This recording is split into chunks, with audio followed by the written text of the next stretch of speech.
Tonight it is my pleasure to introduce Esmeralda Santiago in conversation with David Valdes.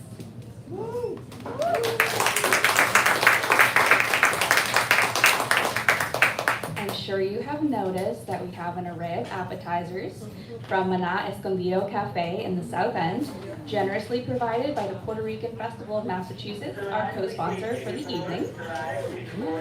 Round of applause for them as well.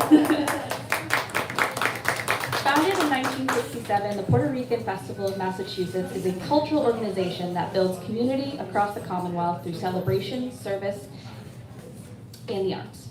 The organization seeks to champion the Puerto Rican community across the Commonwealth, including the thousands of Boricuas who live, work, play, and study here. PRFMA hosts a variety of programming throughout the year, including their namesake, the annual Summer Festival, and collaborates with organizations and businesses across the state with the purpose of amplifying Puerto Rican stories and voices. To find out more, check out PuertoRicanFestivalofMA.org. If I can draw your attention to the opposite corner of the room, if you haven't yet picked up your pre-ordered book, or if you'd like to buy books, you can do that at the checkout there at the end of the event. And thank you for your support in buying books with us. I'll now tell you a little bit more about our moderator and author and the book we're here to celebrate before the main event. David Valdes is the author of the nonfiction books Homo Domesticus, The Rhinestone Sisterhood, and Today's Show. Oh, and the Today Show pig. Sorry about that. A Little Fruitcake, as well as a dozen produced plays. A former Boston Globe columnist and HuffPost blogger whose posts have received over 1 million hits, he also wrote an advice column for Medium, which was recently featured in the New York Times Modern Love column. He teaches writing at Boston Conservatory and Tufts. Esmeralda Santiago is the author of the novel Conquistadora and the memoirs When I Was Puerto Rican and Almost a Woman, which was adapted into a Peabody Award-winning movie for PBS's Masterpiece Theater. Born in San Juan, Puerto Rico, she lives with her husband, documentary filmmaker Frank Cantor, in New York. The author, Cristina Enriquez, says, Esmeralda Santiago is already a legend, but with Las Madres, a rich and deeply felt novel about friendship, family secrets, belonging, and the boundless love that survives devastation, she confirms her status as an absolute icon. In 1975, a car accident in Puerto Rico kills Luz's parents and permanently injures her brain. Her new friends, Ada and Shirley, Las Madres, help pick up the pieces. 32 years later in the Bronx, Luz's daughter Marisol, hoping to jog her mother's unreliable memory, decides to take her back to Puerto Rico, where a natural disaster and a family secret turn their lives upside down. Please join me in welcoming Esmeralda Santiago and David Valdes.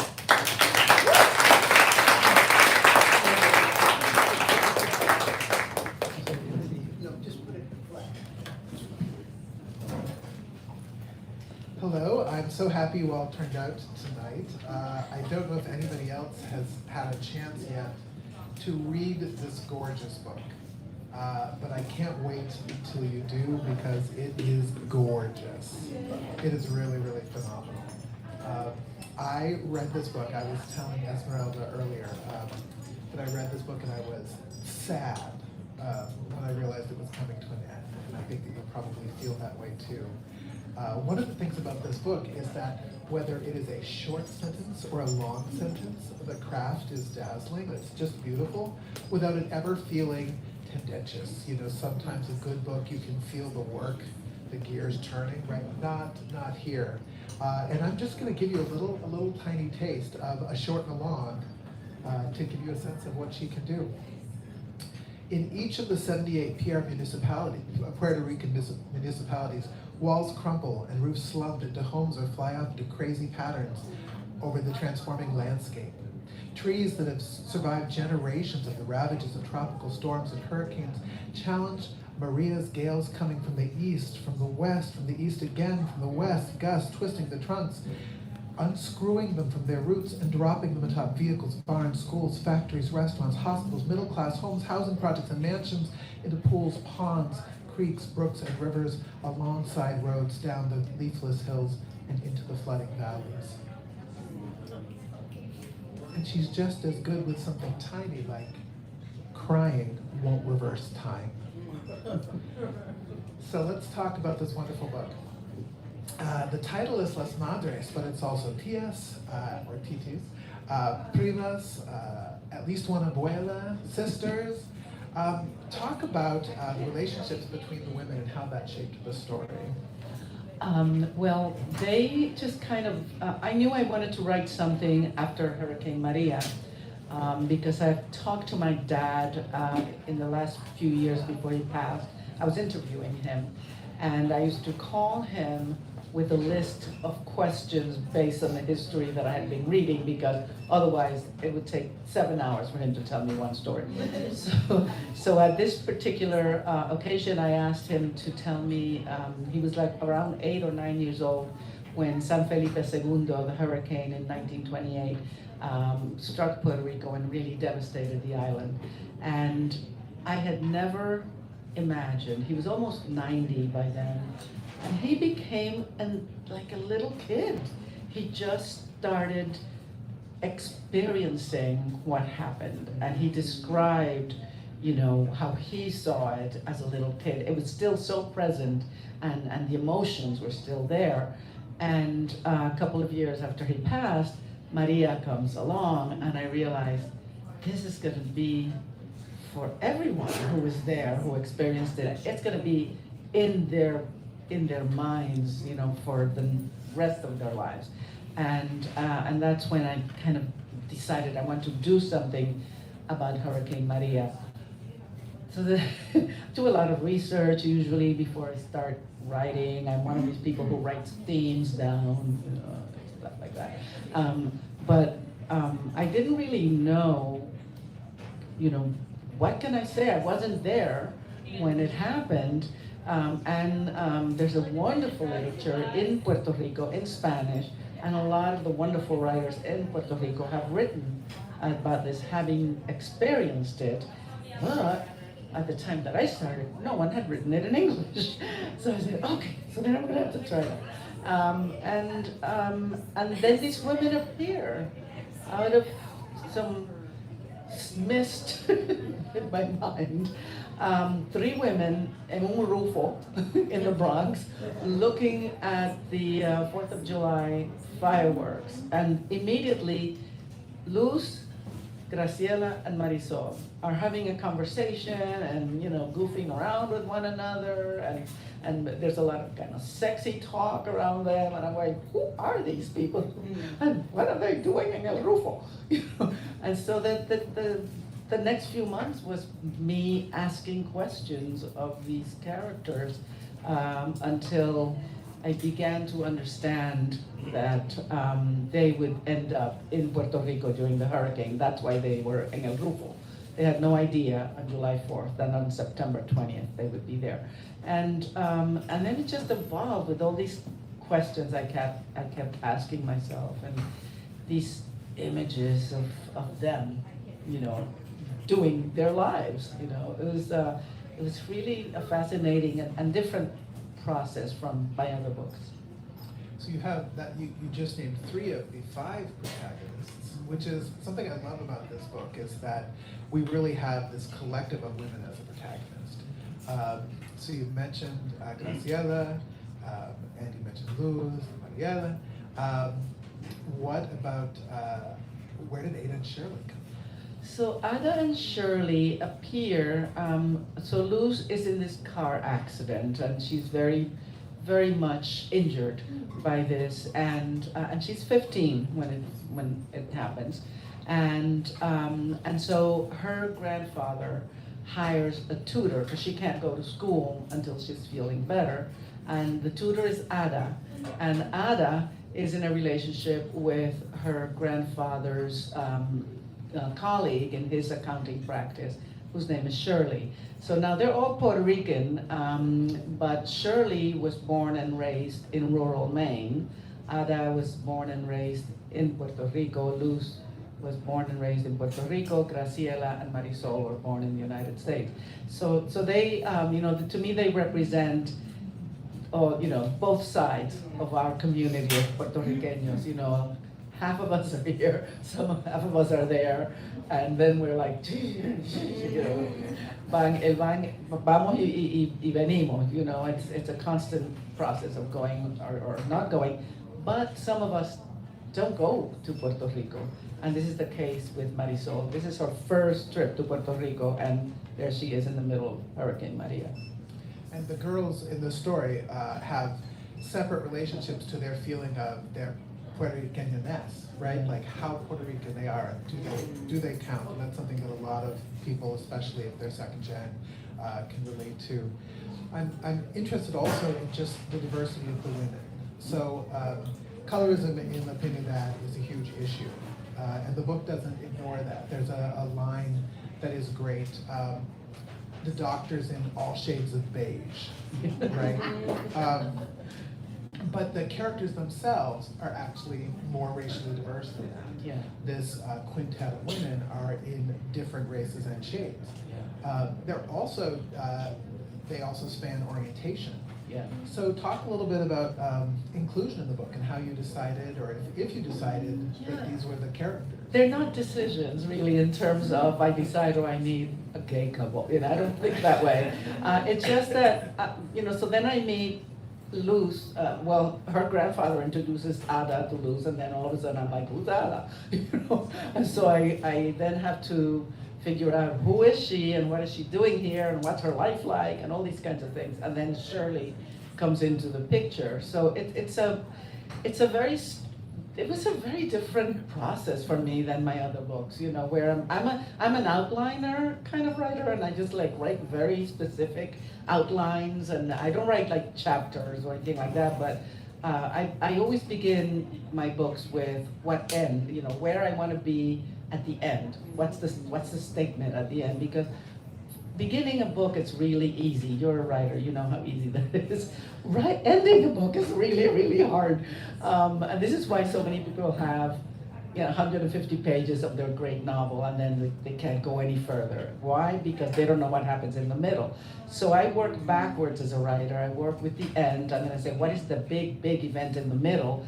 Because then at least I know which way I'm going when I start with this very easy way to start a book. So I still, when I started, I didn't know how many people or how many women would be at the end. I knew Luz would be there, and Graciela and Marisol, because they were the first ones to show up. And then all of a sudden, they're all gonna be there, and other people. So it was a process of constantly asking them, what are you doing here? You know? What do you usually do? Why are you in my book, kind of thing? I mean, it really is a surprise to me as I'm writing it. For all of that effort, you did say this book almost was like the fastest you had written. Yeah. Compared to other books. Why do you think that was?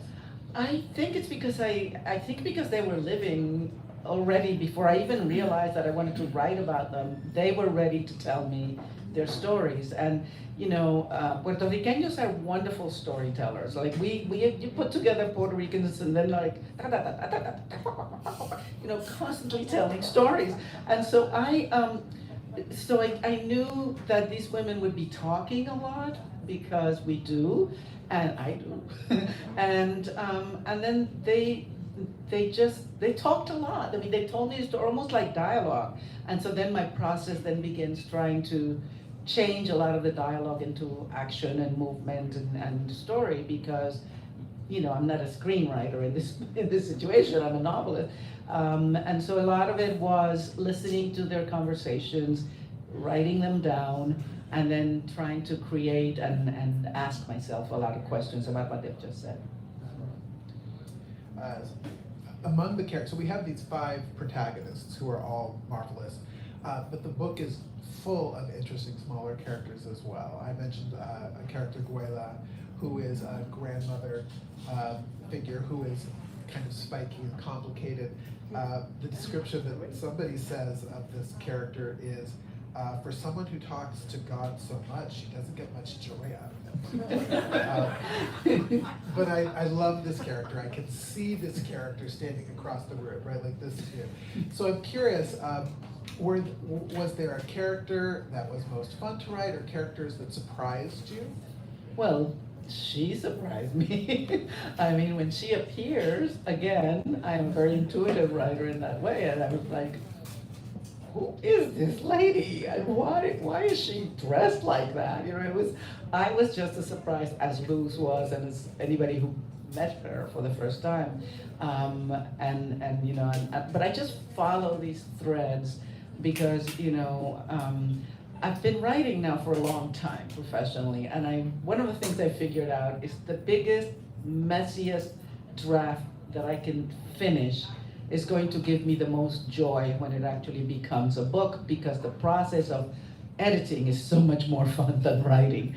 And so I write these, so when somebody like that appears, I don't know what she's going to do, I don't know where she came from. You know, she's called Guela, what does that mean? I mean, there's so many questions that I have, and I just write them.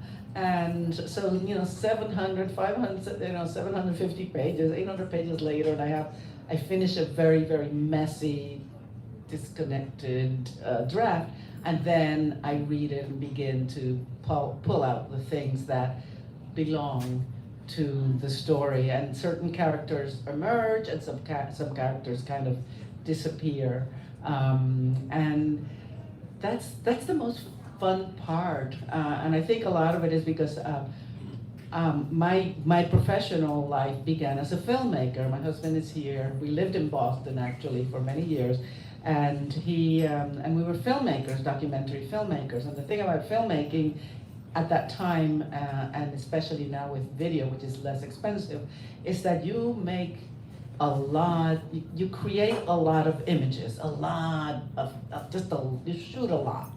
And then you look at everything, and then you take the good ones to a different place than the ones that are, you know, fuzzy or jerky or whatever.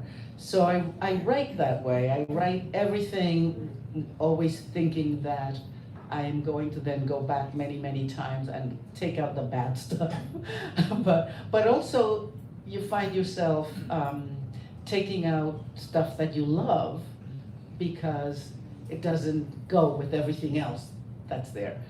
So it's a constant questioning. And so Guela, you know, I took her out so many times. I would take her out, you know, and a week later I'm going, no, I have to put her back, and then put her there. And eventually I said, okay, there's something about her that, you know, she calls to me, she calls to Luz at the very end of the book. There's a memory, a brief, just a flash of this person that she hasn't seen in many, you know, a couple of decades at least. And I say, well, that's why she's there, you know, it's to provide that moment for her. So. Well, you're very generous to your characters. You allow everyone their mistakes and their flaws, but you don't give us any characters that you despise, right? So a Guela character could, in other hands and in other books, certainly have been a really negative character, and you don't entirely do that. You give us some real gifts and grace from her that are valuable. And you do that with other characters that I was predisposed to not like. I won't give away why. You allow them to be complicated and have gifts despite their flaws.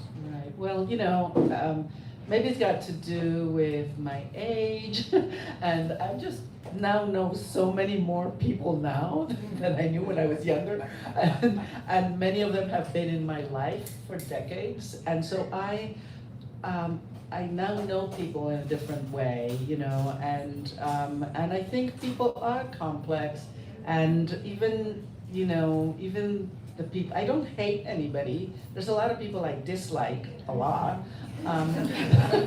but I also try to give them, you know, somebody loves that person, and so I try to go to where does that happen for that person? Why do you love that person?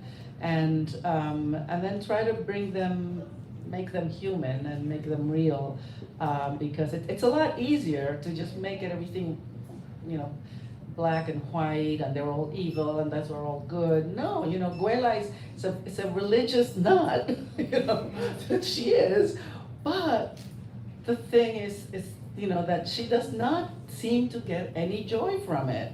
And whereas I know a lot of people are very religious, and for them, that is the most important aspect of their lives. It brings them joy. You know, it's just, that's the complication with human beings, you know? We don't know. Yeah. So I've talked a little bit about some of these, secondary characters. Let's talk about Luz and Marisol, who both have witnessed and been part of terrible, tragic events, right? We get their separate experiences, and then late in the book, we get this truly terrifying mosaic of the night of Maria. And so one of the things that you come away from this book thinking about is suffering and survival. So talk to me about that in relation to the book and those themes in this work. Well, as I mentioned earlier, I knew from the beginning that Hurricane Maria would be in the center of, the middle of the book, which eventually ends up actually being more like three quarters or 2/3 of the way into the book. But I think in terms of the middle. And so I always knew that, and because I wasn't there, I had to do a lot of research. I talked to a lot of people, both in Puerto Rico and here, who had been displaced for whatever reasons, or lived with their relatives for several months, or in the case of one of my friends who she has a really good friend in New York, and so she says, I just need a hot shower. This is like weeks after, so they remember that they didn't have electricity and running water for a very long time. And she just wrote to it. Once she was connected, she says, the one thing I really want, and her friends sent her a round trip ticket to New York for the long weekend, and then so she could take a hot shower. So these kinds of things happened, and they're really wonderful moments. I couldn't put everything in it, but I knew these kinds of things had happened. And so I tried to then, I avoided writing that chapter of Hurricane Maria for myself, because I was always remembering my dad and how traumatized he was by his hurricane. And then one day, I remember I just woke up and I said, okay, this is the day. I have to become the hurricane. And I wrote that whole chapter in one day. It just writing the whole thing. Because I wanted to get through it in the same way that when they were experiencing the hurricane, they just wanted to survive. They wanted to get through it and live through it. And for me, it felt that way. And it was very, very emotional. And this is the only chapter. I've read it in the audiobook. I narrated it. And then I said, I am never going to read this chapter aloud again, because I am a mess at the end of this. Even though I wasn't there, I just remember these conversations I had with people and the stories they told me, and how their demeanor changed and these kinds of things. It's painful. Yeah, the chapter is a tour de force and really painful. It hurts, just you talking about it, my heart's sort of racing, thinking about how it felt. And there was sort of a moment where you're like, oh, I can't read another because it's this sort of, it's like heavy raindrops falling of this place and this person and that person, and what their experience was of that night. And it's really, really. Well, one of the things I want to say to those of you who were there and you experienced, I'm so sorry if it triggers you. When I was writing it, I was getting triggered myself from doing it. But it wasn't until somebody mentioned, I was in Puerto Rico last week where the book was launched, and somebody said, I was really triggered because she had experienced it, and she said, but after I read it, I felt better because it made my experience real, right? But it was really, I felt badly when she first said that, and I know that it might make it difficult for people, but I'm very aware that I'm writing in English, and that there are going to be people who do not know how to read Spanish, or they don't feel comfortable in it, or it's not as developed as their English. And I think everyone should know what happened, that it shouldn't just have been the news during that time. People in Puerto Rico are still suffering from what happened on that day. And 6 years later, there are places that have no electricity. There are places that are not, they can't get out of their neighborhoods easily. They have to do rodeando, mountains because the bridges fell. So it's not something that happened. It's something that continues to happen. Yeah, that's one of the things that you handle well, partly because our protagonists are from the United States or are visiting from, obviously originated there, but are visiting from the United States. Their own understanding of what has happened, what is about to happen, has this American filter on it. And then, the coverage of how the story is handled there becomes really powerful. Right, and for them, they have an awareness. One of the characters says, I feel terrible. When we are able to get out from this situation, we will go home to our comfortable, electrified, running water, nice homes, that everything's familiar, everything will be there, unless they were robbed or something. And so she's already feeling the guilt that she's going to leave at some point, and she's going to have to leave this behind for other people to clean up and deal with. It's an interesting moment. In the eye of the storm, there's a calm period, and it's something that had never occurred to me. It's long enough that they can go out and interact with the neighbor to check, okay, do you still have your roof? How are you, right? Just checking in, and then we've got to go back and hunker down for round two. Yeah, well, everybody tells you when a hurricane comes, if you live in the tropical areas, they say, don't go out during the eye of the storm. Don't go out because you don't know how fast it's gonna come, but you always do. It's like for some reason, you're just so curious, you wanna know what happened.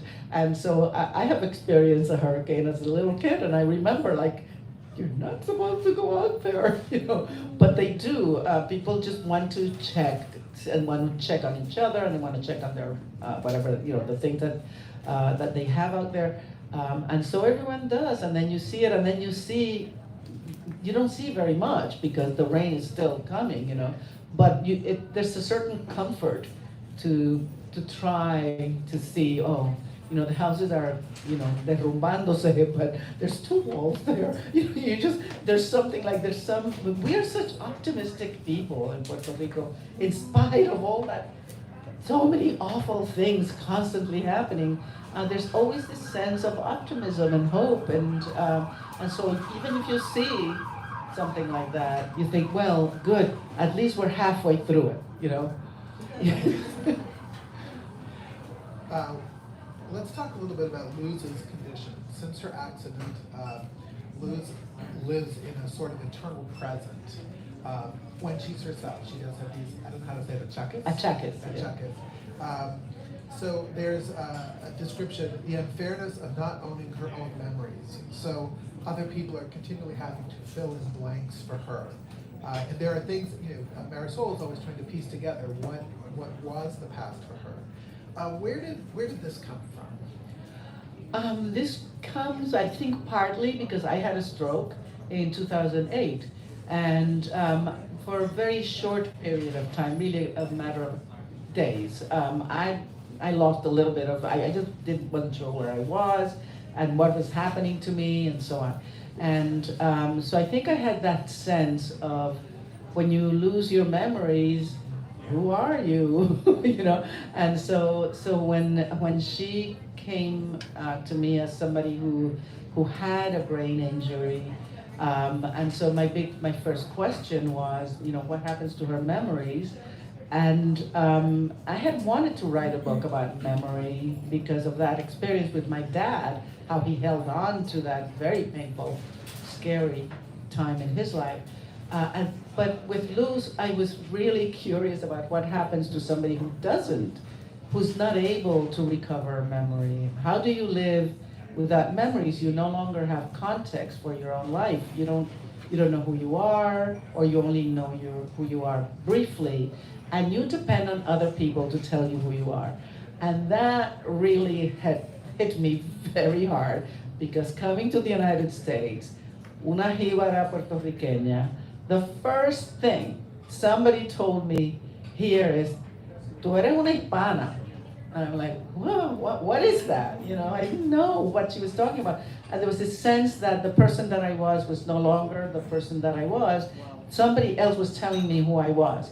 And for the rest of my life, this is what it's like for us, a lot of us, you know, where what we look like is people come to conclusions about you without knowing anything else about you except whatever they see. But in the case of Luz, she really has no sense of that. And so they have to constantly remind her of who she is and what she has done. But her daughter, sadly, doesn't have access to anything earlier than when Ada and Shirley met her. So Luz's entire childhood is not accessible. You know, a child who asks, you know, were dinosaurs walking around when you were a little kid? Kind of thing, like my kids used to ask me. She can't ask those kinds of questions of her mother because she does not remember. Yeah, it's a fascinating thing because the reader actually comes to understand more than Marisol can. So you're more informed than Marisol. So you're watching her navigate the gaps with real love and grace, right?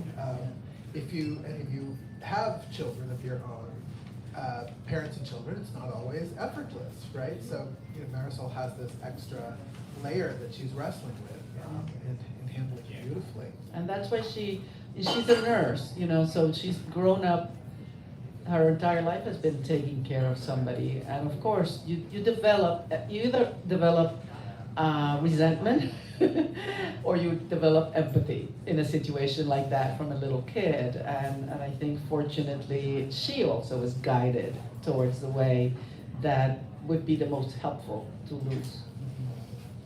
One of the subjects that comes up is colonization, and I love this line. Colonization is about what the viewer wishes, not what the painter wishes. It leads to seeing through the eyes of others.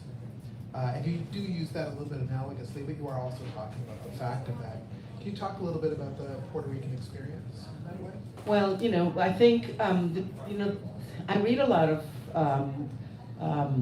history and anthropology and all those kinds of, you know, those kinds of books. They're interesting to me. They're not necessarily really great storytellers. They're fact tellers in many ways. But one of the things that is often missing from historic books about history is how people live their history. And this is what my books are about from the very beginning. I was very aware that the history that I was reading was completely different from the history that I was living. And so this is one of my themes, you know, that I work with, is how do people live in their environment, in their historic time, in their economic stages in life, their ages. Those kinds of things are very fascinating to me. So I do a lot of the, you know, a lot of the research just to place them in time, and then I try to understand how they live, and it's what you and I were discussing earlier before we started with the queer kids coming out to their parents. One of the difficult things is that they, of course, they have to express this to their loved ones, right? And it's scary and terrifying and painful for a lot of them. But one of the things that's important to try to convey to them is that they are dealing with a different set of rules. People who have come maybe from different generations, different cultures, different beliefs, those kinds of things. And those affect our actions. And so in terms of colonization, you know, the United States Navy and Army invade Puerto Rico, and the first thing they do is they say, everybody speaks English now. Oh, yes, okay, you know, I mean, what? They changed, that's one of the first things they did. Why did they do that? It's because so that they could understand each other. And so then they're trying to figure out how to understand us. No effort to try to learn Spanish to get to know us. So this is one of the things about colonization. So it's how do people experience that? Well, Puerto Ricanos, they struggled against that particular two things. The English imposed on them, and also the spelling of the island. All the documents from that period are P-O-R-T-O, Puerto Rico, because they can pronounce it. And so this is what colonization does, is that the colonizer imposes their needs over the needs of the colonized. And so we forget that then over generations, and now over 120 years, this is in our minds, and of course, some people refuse to believe it because it's so many years ago, decades ago, 120 years ago, but we're still living with that vision and that attitude. Yes. So I mentioned that I was sad when the book was over. To actually describe to you what happened, I had been reading the book and I was on an airplane and I left it on the airplane halfway through. So I reached out to Brookline Booksmith, saying, could you hook me up? And they sent me a PDF, which I read the last 120 pages of the book on my phone. Which I wouldn't recommend, just because it's really tiny. I'm not that young. I know you're shocked. But I was loving it so much. And you can always see how much space you have left, correct? Right? So I could see that I had 17, 18 pages left. And I'm reading and I'm reading, and I'm reading this beautiful scene, and all at once it hits me. Oh no, this isn't a next to last chapter. This is the ending. And I'm sitting there with my phone, and I start doing this, no, because I didn't want it to be done. Thank you.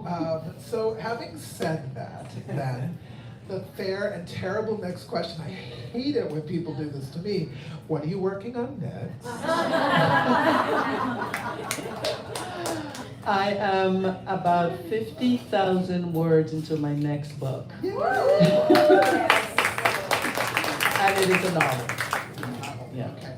So you have written nonfiction book, you've written memoir. Yes. And would you say, we'll make this, I don't want to take too much time away from you being able to ask questions, so we'll wrap up my part of this in a moment. With this, so if somebody who's just read Las Madres as their first book, what would you steer them toward next to understand your work? Well, those of you who have read Conquistadora, I put in a lot of Easter eggs in there. For those of you who've read it, you will recognize certain names, you'll recognize places, and so I would suggest that you read Conquistadora because it'll be familiar. Now these are the women and some of the men in Las Madres are many generations after Ana and Severo. So my attitude about Puerto Ricanos is that we are all related in some way. I had my DNA, and within a couple of days, I had 1,300 cousins, and counting. So I really felt when I didn't intend to connect these women to Conquistadora, but it was really fun to do that because I thought, well, it'll be fun for my readers to recognize some of the names, some of the places that I mentioned, and for them to know that we are in Puerto Rico primos in some way or another.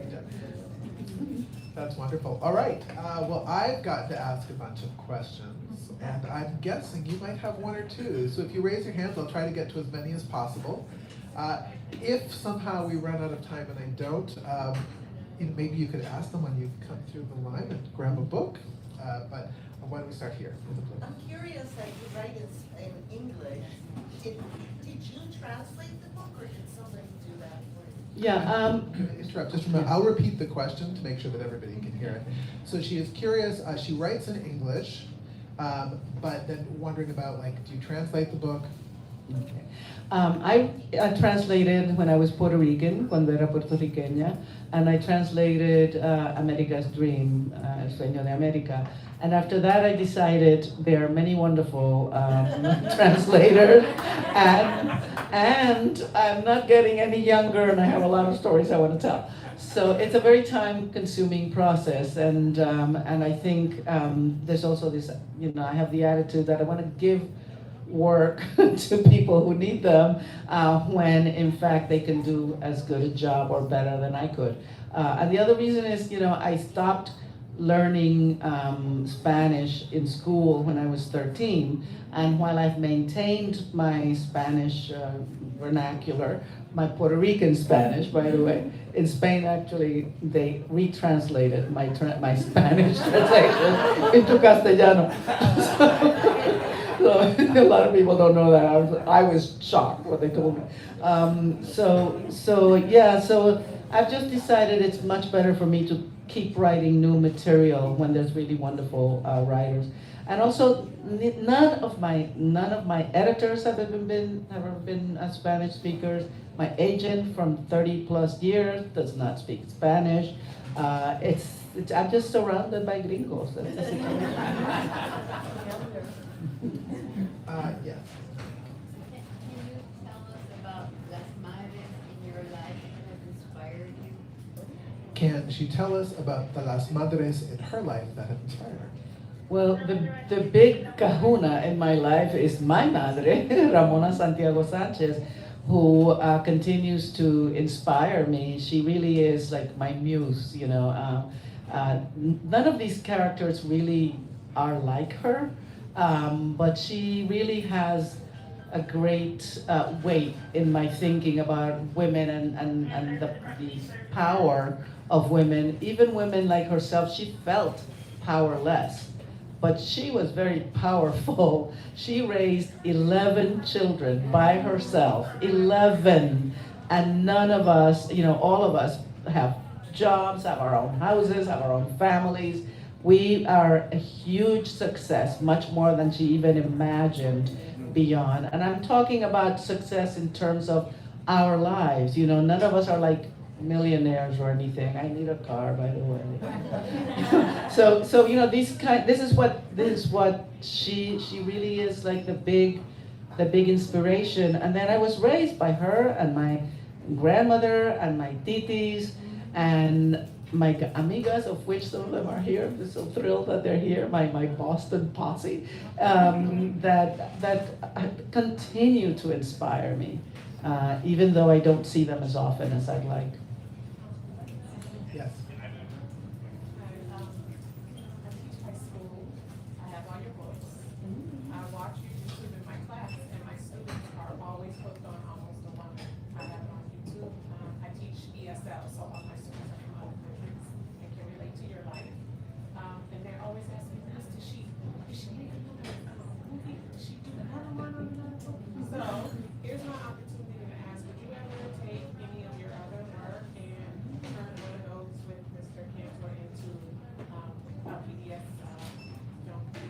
So the question is Almost a Woman a film of a book of yours? Yeah, so that's my second memoir. Yeah, that was for Masterpiece Theater. So there is a teacher here who has all of the books and has taught Almost a Woman in her classroom, which is a PBS masterpiece of a book of Esmeralda's.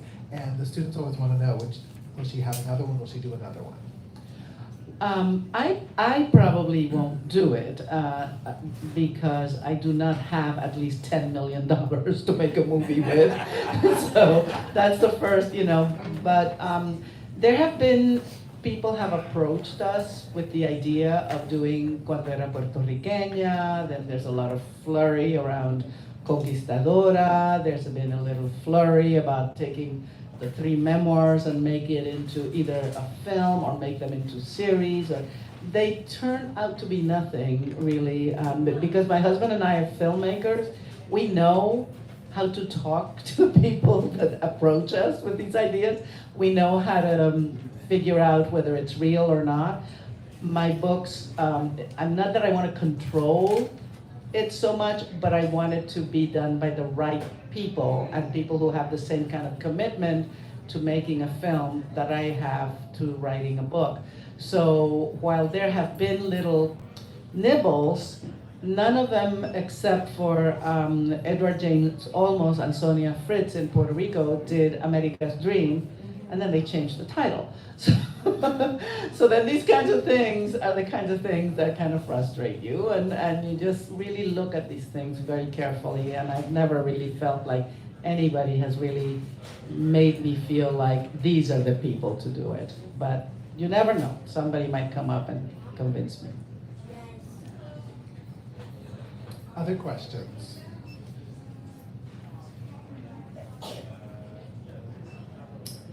All right, well, this was so lovely.